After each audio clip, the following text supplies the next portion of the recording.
The historic bonds solidified during the liberation struggle continue today with more vigor and purpose, particularly in addressing the triple challenges of poverty, inequality, and unemployment in our two countries.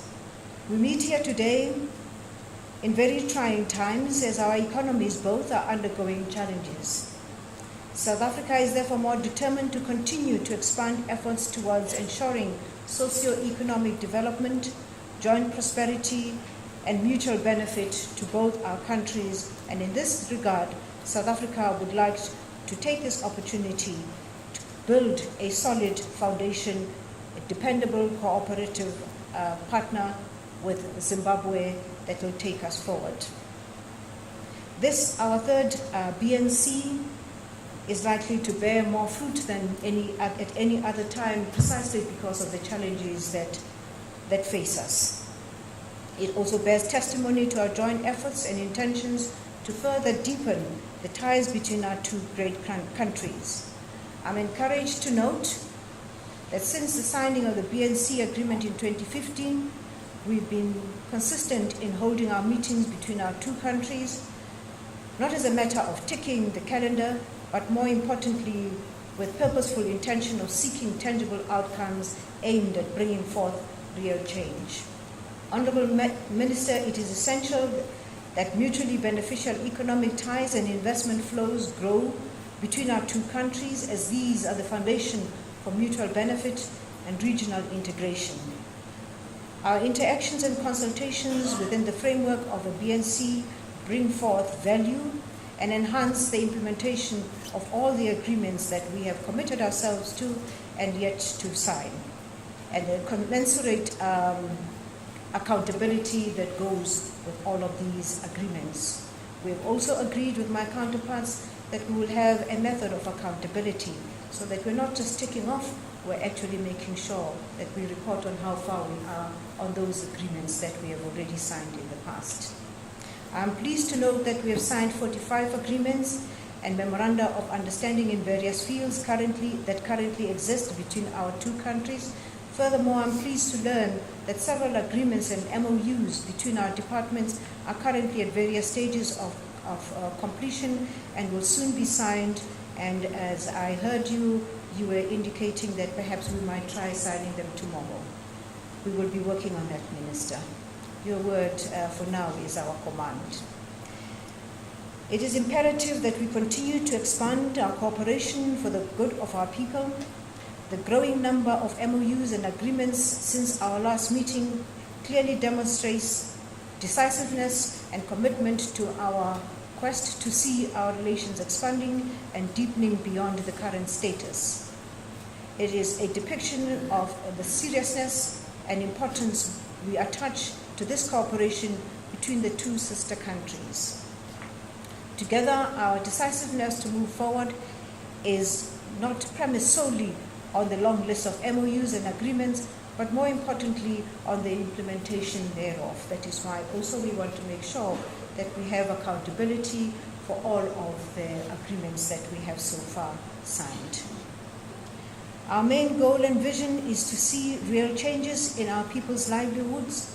We want to see the youth educated, trained and developed to become responsible citizens of both our nations. We want to bring women to the fold. We want to bring real change to our people, and we want full participation of our women in our economies. We want to create sustainable jobs and ensure that our people are independent, self-sufficient, enabled and empowered to take charge of their future and their destiny. In order to achieve this, we must engage more effectively and continue to embark on cooperative projects in the fields of agriculture, mining, infrastructure development, defense and security, the economy and finance, trade and investment, as well as social and humanitarian affairs, matters that you emphasized in your speech earlier, so as to raise our bilateral relations to newer heights. Together, I strongly believe that our joint efforts will be rewarded by bringing forth economic transformation in our two countries, which will translate into better lives for all our peoples. Our cooperation has never been limited only to our bilateral relations. This is the third session of the BNC, and it takes place not long after we attended the African Union Summit in Addis Ababa in February 2019, where South Africa was elected as the first vice president and of the Bureau of the AU, and also a chairperson for 2020.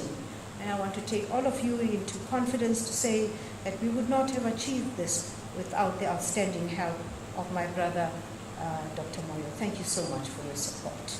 South Africa is determined to continue working together with Zimbabwe to fast-track our regional cooperation and to take stock of the implementation of the SADC industrialization strategy at the upcoming SADC meeting in August 2019. We would like also to commend the Republic of Zimbabwe for its efforts in bringing forth peace and stability in the SADC region in its capacity as chair of SADC organ on politics and defense and cooperation. Our regional endeavors towards economic development and transformation would be futile in a region void of peace and stability. As such, beyond our scope of bilateral relations, we need to continue with the same ardent vision for regional integration and development, strive for peace and security and stability in our countries, the continent, and in the world. Together, we remain committed to the implementation of the development and the aspirations of the AU Agenda 2063 and the UN Agenda 2030 and the achievement of Sustainable Development Goals, the SDGs. On our part, as a non-permanent member of the United Nations Security Council, we remain grateful to our partners such as Zimbabwe for your vote and advice on a regular basis as we encounter difficult situations in the Council, and we need support from you. We will continue with the responsibility duly entrusted upon us to advocate for the interests of our region and the continent.